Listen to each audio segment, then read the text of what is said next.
episode of Afro Scientific Spirituality. This remains if West, reaching you live and direct from the heart of Africa. If this is your first time watching me on this channel, you are highly welcome. This is the place where we separate the facts from the fiction, the science from the superstitions, and the concepts from the misconceptions about African spirituality. Today, I'll be talking about the phenomenon of why some people or some communities in Africa do not allow strangers to be buried. This is a situation that you will find that is very common in West Africa, whereby most communities and villages, majority of them, they don't allow foreigners to be buried in the community. This is for very good reasons. And today I'm going to be explaining why villages or communities do not allow foreigners or strangers to be buried in their lands. Okay, they only allow indigenes, people that are from that place, to be buried there. So if you migrate there and you're not from there, you stay there 10 years, 50 years, 80 years, when the person dies, they have to carry the dead body back to their place of origin. They have to take the body back to where they come from. Or if they don't know where they come from and they cannot take them there, they will have to bury the person at the public or government cemetery. This is the way it is normally done. They're going to bury the person at the central cemetery, but they will not allow that person to be buried in the community. Somebody asked this question yesterday, why this is so. So I decided to take the liberty of doing a video about it to explain it to the person and also to other people that are interested in knowing about this issue, so that they will have the awareness, that we have the knowledge, and that we know why it is so. So this is what I want to talk about today, why some African communities do not allow strangers to be buried in their lands. Okay, but before then, of course, let's not forget our customary libation. So please, by all means, bring out your favorite bottle of your whiskey, your wine, your bourbon, your akpeteshi, your brukutu, your saple water, your moonshine, cognac, anything that suits your ganja. Please, by all means, bring out something good, so that we can do this. I have lots of different kind of whiskey. There are some special ones that I like to use. I use my the whiskey depending on the kind of libation I want to do. That is the kind of whiskey I use, or the kind of drink that I use. If I want to do soft libation, I do wine. If I want to do strong libation, I use strong alcohol. But I never use water. Some people use water. But I think all my heavy alcohols are finished today. I need to replenish my stock later on in the day. I have exhausted all those bottles. So I'll be going out to get some, but I will be using this one. Okay, so by all means, bring out what you have, your vodka, your monkey tea, your akpeteshi, brukutu, linka, lime, coke, anything. Let's just call some names and just if nothing else, just find an excuse to wet our mouth, or to communion, to felicitate, to associate, to link up, and just to flow, just to relax. So first of all, I'll be calling upon Eshu, the primus inter pares, the first among equals, aka Babalegba, Elegbara, Ekwensu, Baruski, the great Igbe Wija, the one and only indomitable champion of the cause of our liberation. I give you your drink today. I thank you, great one, most excellent one, most powerful one. I hail you this day. I thank you for being who you are. I give you your drink. I ask that you open the gates of eternity, open the gates of the land of the dead, open the gates of the spirit world, that our people may come in, and you come into this channel to flow in, and let your power, let your legions come into this space today to abide with us, and always give us the ability to always make the right decisions in any situation, any place that we find ourselves in life. Is I call upon Oshun, most beautiful one, mother of love, mother of excellence, mother of beauty, mother of creativity, inspiration, procreation, prosperity, productivity, all good things. I thank you, great one, mother of life, excellent one, most magnificent one, most beautiful one, most gracious one, most adorable one. I give you your drink today. I thank you for who you have. Thank you for your love upon humanity. Thank you for the great things you have been doing for us. I ask that you take your drink this day, you take your place, and you sit with us in this communion today, in this section today. And I pray that you empower your children to give them the understanding, overstanding, understanding to continue to do the great work of empowering and liberating your people, of bringing happiness to this world and stability. I give you a drink today. I call upon Eteru. I call upon Isis. I call upon Olokun. I call upon Ofurie. I call upon great mothers of eternity, mothers of life. I call upon segments. I call upon Oya. I call upon Mami Water. I call upon Omote Popo. I call upon Ogberaga. I call upon great ancestral spirits of the water realm, of the water element. I ask that you take your drink today, for your children are gathered. I ask that you open the gates of blessing from that realm to bring life into whatever you are doing. Bring life into our life. Bring life into our work, the works of our hands, into every sector of humanity. Bless us today. Show us with your wisdom, with your kindness, with your blessing, and continue to abide with us this day, he said. I call upon Orumila. I call upon Obatala, Ogun, Shango. I ask for wisdom. I ask for blessing. I ask for protection. I call upon the Lord Bushere. I ask for the spirit of the sound mind, the great spirits of Africa. I call upon Heru. I call upon Ampu. I call upon Santisma Moriete. I call upon Aziza. I call upon Osinye Azaka.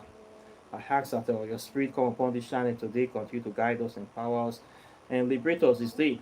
I call upon the great spirits of the dead, spirits that control the dead realm. I call upon Baron Semidi. I call upon Mama Brigitte. I call upon the lowers, the great lowers of Asian Voodoo. I give you this drink this day. I call upon our indigenous deities in our village, and I ask that you stand by us this day, great ones. I also use this as a point of contact to call upon people that have died, that have walked the earth before. Great people, great humans, worthy of emulation.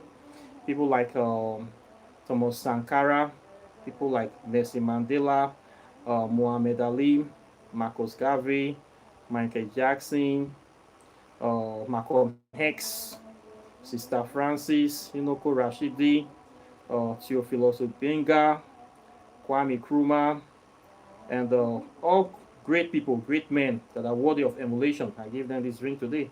I ask that they continue to empower us, inspire us to shine like a beacon, that when we push the future of humanity into prosperity, into enlightenment, call upon great spirits of Bob Marley, Michael Jackson, Fela Anikulapo Kuti, Lucky Dube, great people that have fought for the freedom and emancipation of our land. I give them this drink today.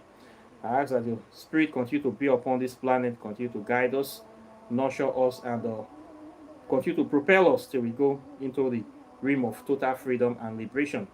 I also use this as a point of contact to give this libation to our brothers and sisters that are in poverty, in detention, in various prisons, especially in America, especially in Canada, in the Western world, that are discriminated against daily because of racism, oppression. We give this ring to them. We ask to console their soul. Spirit that died during the Arab slave trade, transatlantic slave trade, spirit that are still trapped in slavery, in difficulties. We give them this ring today. We ask for comfort upon their soul. And we ask for their spirit and their blood to continue to cry out for justice, because if there's no justice, there's no peace. We ask the blood of our individual and collective ancestors to speak for us. Blood of Omomake, speak for us. Blood of Ominigo, speak for us. Blood of Orise, speak for us. We ask that this blood of our ancestors liberate us, empower us from evil, protect us from evil. We ask for strength. We ask for long life. We ask for prosperity, protection from the evil people that are trying to enslave us in this world. And we ask for the spirit of aspiring to liberate our brothers and sisters that are still trapped in religion of mental slavery. We ask for freedom upon them. We ask that to the power of the ancestors, we send their light into the world to open the eyes of more and more people so that they'll break away from this evil religion and come to their senses so that we can free ourselves from the evil shackles of our enemies. We say this mighty prayer in the name of all Amera, in the name of all Gene, in the name of Olodumare, in the name of Ekwensu, in the name of Egbesu, in the name of all our African gods and goddesses that stand for truth, justice, righteousness, and harmonious balance. Isiagwari. It is done. So, thank you for today, for joining me. It's very, very necessary that we try to say these prayers as often as possible to remember the dead and to pray for those our brothers and sisters that are still trapped in Christianity, that are still trapped in Islam, that are still wasting their time going to church or fooling and embarrassing themselves. We still need to be praying for them. We cannot just ignore them. Sometimes we get angry, we lash at them, but we still cannot leave them. Okay, they are in a state of coma. The good thing is that they're in a state of coma. They are not completely dead. You can keep talking to them. We still need to be praying for them. There was a time I used to be a Christian too. I used to be a very idiotic, extreme Christian. I used to carry Bible in my back pocket. I used to put Bible under my pillow. I used to preach to people, evangelize, share tracts. I do all those nonsense. I was also indoctrinated too. I was born into Christianity. I was raised to hate myself, to hate the African people. I was like a moronic Christian. But by the grace of the ancestors, I got out of it. So if somebody like me that used to be a hardcore Christian can get out of it, I don't see why many of them cannot. They can still get out. It's just a matter of choice and common sense. So we need to keep praying for them. Okay? Many of them will leave it. It's a matter of time. So we just don't need to lose faith. We must have hope and we must keep doing it. Consistency is the key. We must keep praying for them, speaking about the evils, exposing the evils of religion, and keep doing it. We will do this work till we die. We must free them. Okay? Africa must be free. That is the way Machek Fashek said it. Africa must be free. So we must do this work. Okay? So what I want to talk about today is why are strangers not buried in many African communities? Okay? If you come to a place like Nigeria, you're going to find this very common. Almost any community you go to, if somebody comes in as a foreigner, lives there, stays there, and something happens and the person dies, they don't normally allow that person to be buried in that community. That person the body must be taken back to wherever they come from. They will rather gather money to pay for the coffin to be transported, the body to be taken back, than for that person to be buried there. Or if they cannot transport, nobody can contribute money, they will just bury the person in the public cemetery, the state cemetery. This is the way they do it. The first reason for this is simple. They have come to realize that in the time past, when they normally allow this kind of things, that a foreigner can be buried in the land, they will discover that the children of those foreigners will start claiming that they are part of that place, that their father is from that community or their mother is from that community.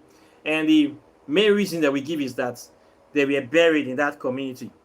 So they will start trying to claim part of the ancestral heritage of that community, trying to claim especially lands as part of their heritage, that they are from that place. And because their grandparents, great-great-great-grandfather was buried there, they can point to his grave. They will start claiming that that person is from there. And if this is allowed to happen, before you know, within some years, the village will be infiltrated by a lot of foreigners. And they will start claiming that they are from that village. They will not even try to assimilate themselves. They will not claim that they are from that place. That place is part of their land. And we have seen this played in many situations, in many communities. In a place like Nigeria, whereby you see people will claim, if you see people, a tribe that is from a very, very far place, will come and be claiming land in another place that they know that they have no origin of, simply because a few of their kindreds were buried in that place. They will also be claiming that that is part of their ancestral heritage. This is a very, very big problem in West Africa, especially in Nigeria. So based on this, most communities, if you are not from that tribe, they don't allow any other tribe to be buried inside the community. That person must be buried in a cemetery as far as it's not from that community. The only reason that they will allow another tribe to be buried inside the community is if that person is legally and traditionally married to somebody from that community. And not only that, they must have children together. Yes, they have to have children. If the person is married to somebody from that community, they spend 10 years, 20 years, 40 years, 50 years, then the person died. If the person does not have children with that person, they will not allow that person to be buried, because it doesn't make sense for that person to be buried there. It does not even, the marriage did not bear any fruit. That is the way they see it. So they will say that person must go back to where they come. You come empty-handed, you must go empty-handed. This is the way they see it. But if the union produce children, and the children are matured and are adults, the children can decide, and the children have to be useful members of that society as well. For this issue to be considered, there should not be wayward children, recalcitrant children, like all those wayward drunkards, miscreants, igbo smokers. If they are wayward children, they will not grant this request, because they will assume that that party do not have good spirits with them to have good children.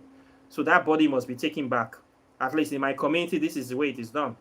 But if the children are good children, they are good, they are in good standing with the society, that they try where they have good relationship with the society, they are not bad people, they are people of, you can say, timber and caliber, or good people that are not other kind of looking for other people's trouble, they will allow the children to decide to allow that parents to be buried in that community, because they are product of the two. This usually happens if the wife is from another community and the man is from this major community and the wife dies. The children can decide if they want their mother to be buried with in their father's community, or if the bodies should be taken back to their place. This one, they can allow this one. Most times when a man dies, the father dies, they must be taken back to their village to be buried in that community that they came from. This is the way it is done. Even if they are living in a city, they are living in Abuja, in Lagos, in a big city. If the person dies and the person is a Nigerian citizen, they have to be taken back to their village where they originate from to be buried. If the family of that person, for whatever reason, cannot take them back to their village, such kind of people are usually the ones that are buried in a public cemetery. If you are from Lagos, you know about the Koi cemetery. People, they bury a lot of people there. Most times, these public cemeteries, people don't really like them because they have limited space, and they keep burying people. They bury corpse on top of corpse.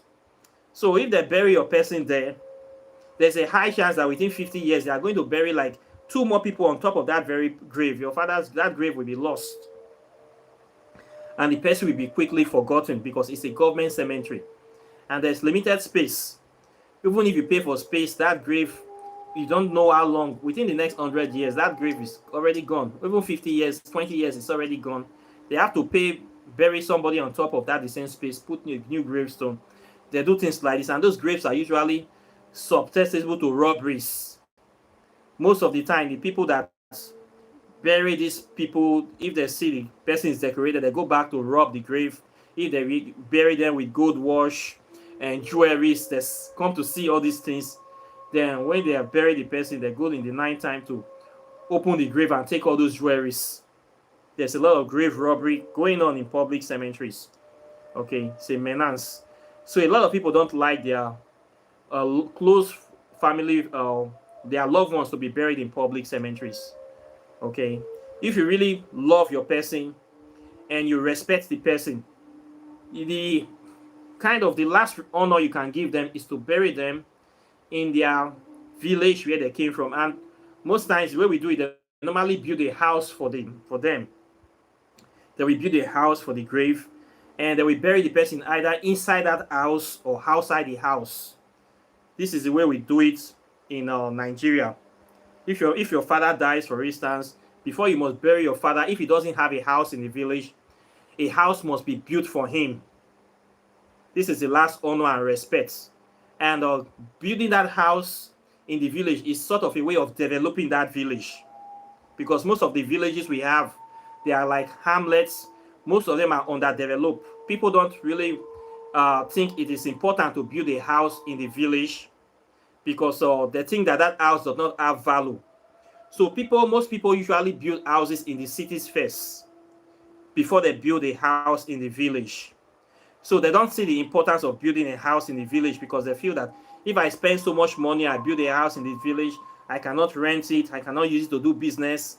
There's a lot of people there. The people in the village, they are very low mentality. They don't know they don't have that business acumen of living in the city. What they care about is farming and doing fishing, doing local chores. So that house for them is of no value. So people don't like to build houses in most villages in Nigeria.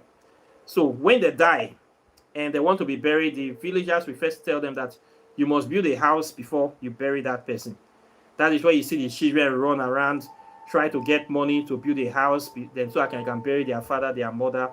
This is a fire brigade approach. And they after burying the person, they leave the house empty, and then they go back to the city. This is the way people normally behave in a place like Nigeria. But it's good to build a house in your village because you are going to be buried in that place. So they say the way you make your bed is the way you lie on it. No matter how rich you are, when you die, you must be taken back to your village. And if you don't have a house there, you'll be buried like a common person, just buried without even a gravestone in somebody else's land and or in the family land. And anything can happen to that body. Like in my village now, there are so many people that did not build houses. Then they died. They were buried in unmarked graves.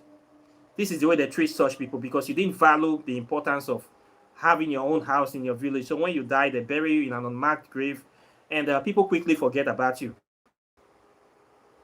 This is the way it's done.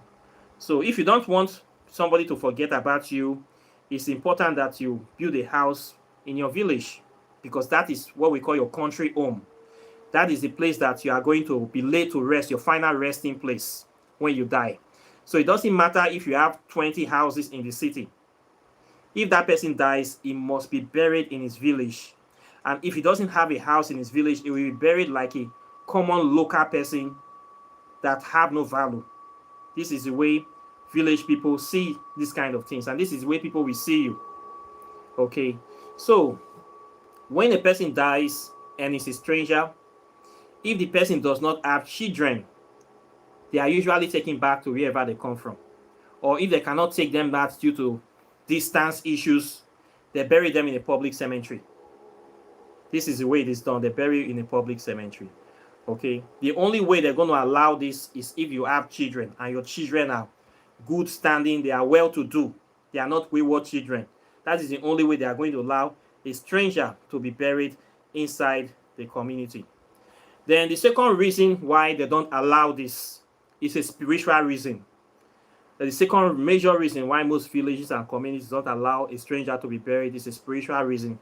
They believe that the last resting place of the person, as in the grave, is the gateway whereby the spirit of that person will pass into the spirit world. Okay? And the person can also use that gateway to come into this physical world because it is like the grave is like a door. When they bury you, there is your gateway into the spirit world. The body is like the place that they say you goodbye. They tell you your last goodbye from this earth. So it's a gateway to the spirit world and also to the physical world. So they believe that when a person is buried in a particular place, their spirit is bound to that place. And as a result of that, if the spirit want to come to this physical world, it's not going to be far from his dead body. So the spirit is going to be in that community, whether they like it or not. It's going to be part of that community. And since this person is not from there, the spirit will be like a kind of lost soul, like a spirit that is staying there but is not part of the community. And the mentality of the person, if the person is a bad person, it can cause problems in that community, can become an evil spirit, and that spirit will not be abiding with the rules and traditions of that community because it's not from there, or it will not understand the way things are done in that community. So if a strange spirit or strange spirits are being allowed to be buried inside the community, the spirit of those people might be haunting the community, might be doing things against the will of the customs. And they don't see this as a good thing. So it's better for people that they know or who understand that things are done to be buried there than for strangers to be buried there, and then their spirit will have to be lingering around haunting the community or constituting nuisance in that community. So this is for this very spiritual reason. They don't want the spirits of strangers to be hanging around, gallivanting in the community, whereby you see strange spirits of they don't know the family, it has no ancestors that they can connect to or they can trace to. The spirit is just there. If they have too much of these spirits in the community, it will create a sort of imbalance in the spiritual ecosystem of that community. So in order to preserve the purity or the sanctity or the foundation or the organization of the spiritual entity or lineage, they will not want to saturate it with spirits of strange people from distant lands. So they usually don't agree. For instance, we have issues of people that will come to a certain place with a certain mission, like these white people, these missionaries that came from Europe to spread the gospel of slavery, religious slavery in Africa. When many of these missionaries died, they are buried in Africa, buried in the communities. So what do you think the spirit of these missionaries will do? They will continue doing the work of evangelizing or brainwashing the people of that land. Imagine white people that came to Africa with the mission of religious indoctrination, of oppression, enslavement, colonization, and then these people they died, they buried them in the church cemeteries, they buried them. What do you think those spirits will be doing? They will continue doing the same thing they have always been doing in their physical life. This is the only thing they know, and this is their mission: to brainwash, enslave, colonize, and destroy. This is what the spirits will naturally be doing. So this is the danger of burying foreigners, spirits of strange people in your land. So this is why a lot of communities do not allow this. Even if you're a black person, you come from America, you stay in the community, even when the person died, they may not want to still bury them there. The best thing is if you want to be buried in the community, if the person will get married to a local person and have children, that way they can consider burying the person in the community. But if the person does not have children, they will normally bury this person in the cemetery. Okay, most communities will not, they don't allow to bury foreigners, except it's only on serious cases that rare cases, let me say rare cases, that foreigners are allowed to bury it in a village or in village communities. Okay, so this is the way it is done in Africa, i.e. Nigeria, i.e. West Africa. I hear somebody say that it's the same thing in Kenya. I will not be surprised. Okay, for this reason, many times people have seen that when you allow strangers to be buried in your land, before you know, the children of those people will start claiming your land that we are from here. This is some of these issues is what is causing problem today. If you are from Nigeria, you hear of a place like Delta State, my place. We have three major tribes: Urobo, Ishekiri, Ijo. They're always having problems, especially with the Ishekiri people claiming other people's land. Some people will say, hey, my grandfather, great grandfather was buried there, so I am from there. But when you check history, you find out they are not from there, but they just allow them to bury this person there. And the next thing you see, the grandchildren are trying to claim that place. It's a very big problem. It has caused problem in so many communities. So the best thing is that if a stranger dies, they don't allow them to be buried in the community. It's just a law. Okay. This is a law now, serious matter in Nigeria. Okay. You must go to your village. They must go and bury you in your village. This is what is happening. So to solve this problem, if you're from Nigeria, what people are trying to do, they try to build a house in their community, build a house in your village. In fact, it's important that you build a house in your village because that will be your final resting place, and that is where you will be buried. Okay. In African villages like Nigeria, we don't really have cemeteries like in the Western world where there's this place is dedicated. This issue of cemeteries owned by government and public it was brought by Europeans to Africa. In ancient Africa, we don't have cemeteries. What we have is evil forests, and evil forest is where they bury the evil people, the wicked people. Then when a person dies, they bury you in your family compound. So you're going to see people living, interliving with the dead. It is very common. If you come to Nigeria, you go to the villages, you're going to see every compound have one or two graves. It is normal we live with our dead people. We don't separate ourselves from the dead. If I take you to my family compound, you're going to see my father's grave there. You will see his father's grave. You will see my grandfather's grave. You will see the uncle's grave. We live together with the dead. In Africa, in Nigeria, this is the way we bury. The only way you're not going to see somebody's grave is if the person was an evil person, a witch or a wizard. So those kind of people that do evil things and they confess, they don't bury them in the family compound. They go and bury them in the evil forest, or they go and throw them in the evil forest without a grave. So you're not going to see that kind of person because they don't want the evil people to be associated with the good people. They want to cast them out from the family line because of their evil. So we don't have those cemeteries. So when you see public cemeteries, you know that it's government that built it. Our colonial government that came with the idea of cemeteries. Then the Catholic Church have their own cemeteries where they bury their pedophile priests and their faithfuls. So you're going to see a lot of Christian cemeteries, and you're going to see government cemetery, but you're not going to see village cemetery because you see the village, we live with our dead. This is the way we do it. So what people do is that a family have land, they share land to everybody in the family, and you build your house. When you die, they bury you there. Those if you have children, then they serve to, if they die, they can bury them there, or they can build their own house, and when they die, they bury them right inside their compound. This is the way it is done. So every compound in the village have graves. This is normal. We don't see it as any big deal. It is our tradition, our custom. This is the way we live. Yeah, okay. So don't be surprised if you come to Nigeria, you see this. Okay. People don't like to be buried in cemetery. People that are buried in cemetery are people that naturally they don't have family, or maybe they are strangers, or they don't want, for whatever reason, the family people don't want to bury them. Maybe they don't have a land in their village, or something happened, they will say just go and bury the person in the cemetery. This is the kind of people. So most times they often look down on people that are buried in cemetery.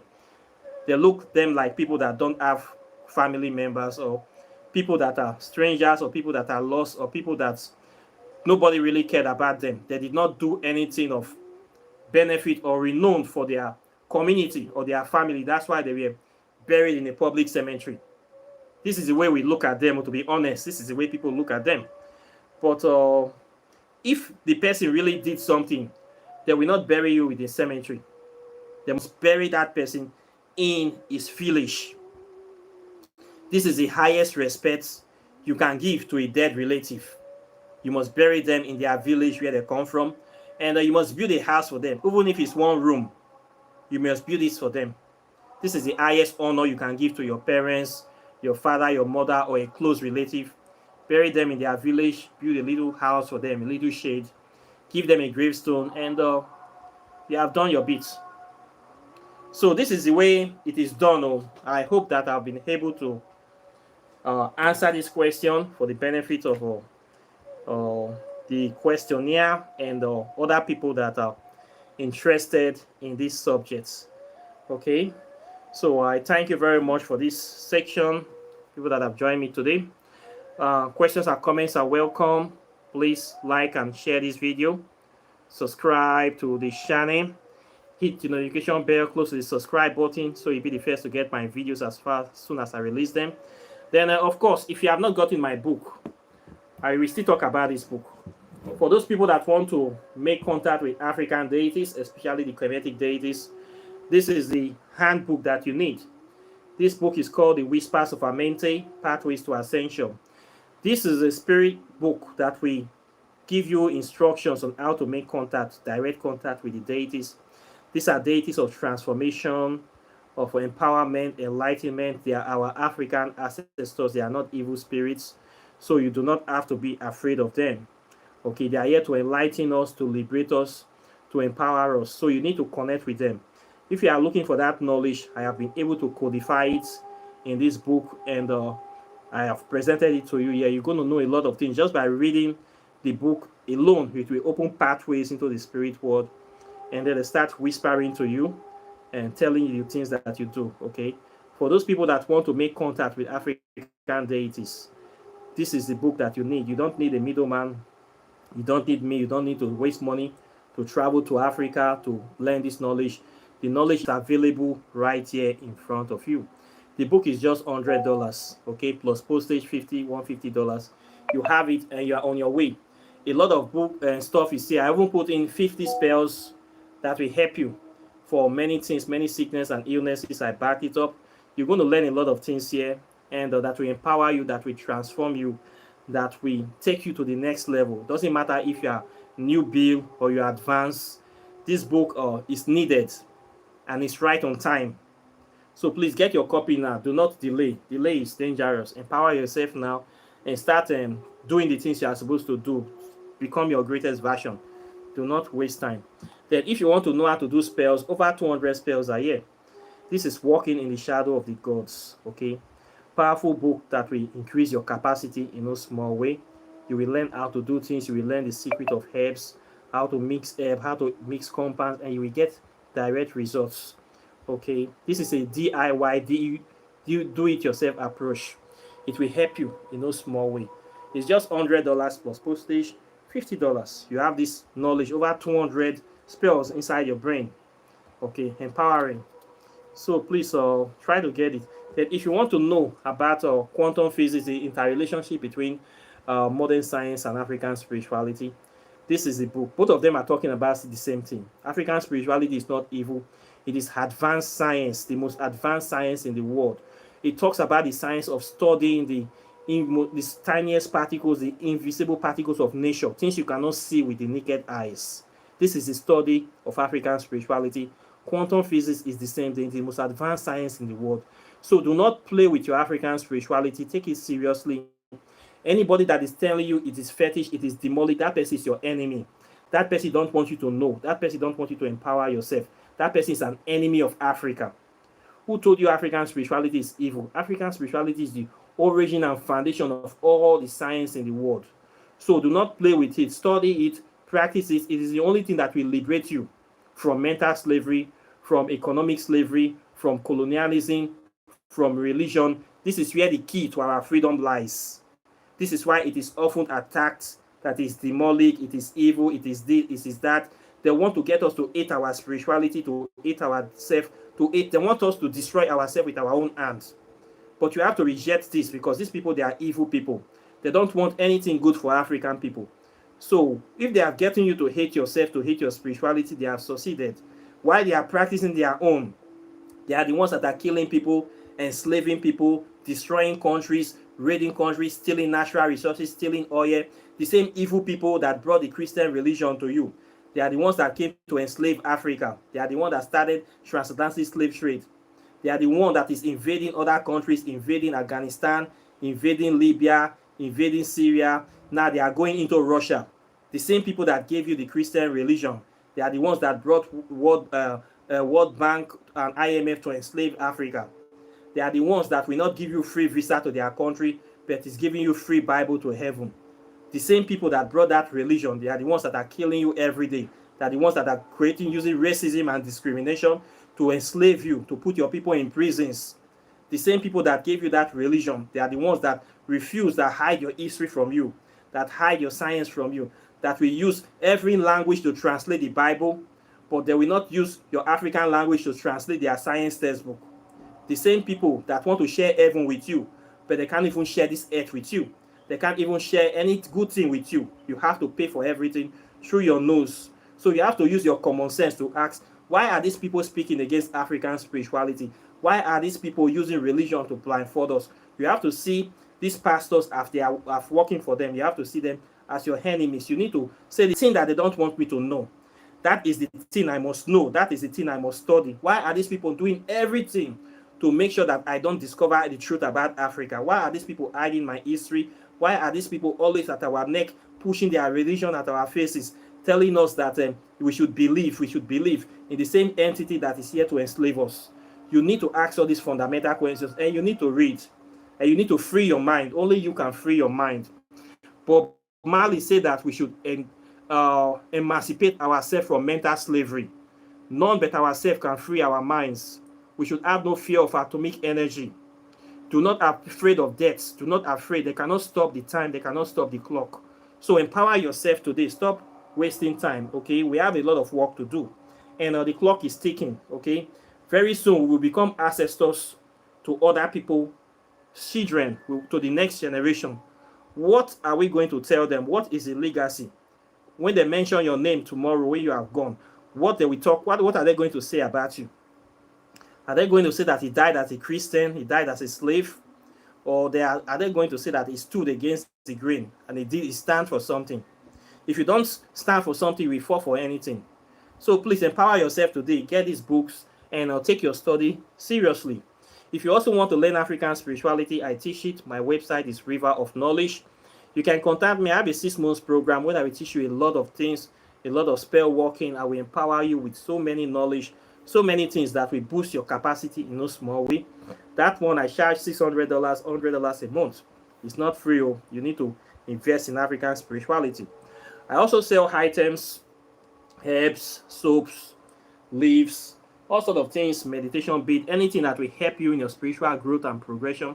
I sell those items. I also do oracle tarot readings. You may contact me for those kind of services as well. Apart from that, I still remain my humble self, doing the things that needs to be done. And I thank you very much for joining me today, as usual. And I'll be seeing you in the subsequent videos as usual as well. So take care and bye. Peace.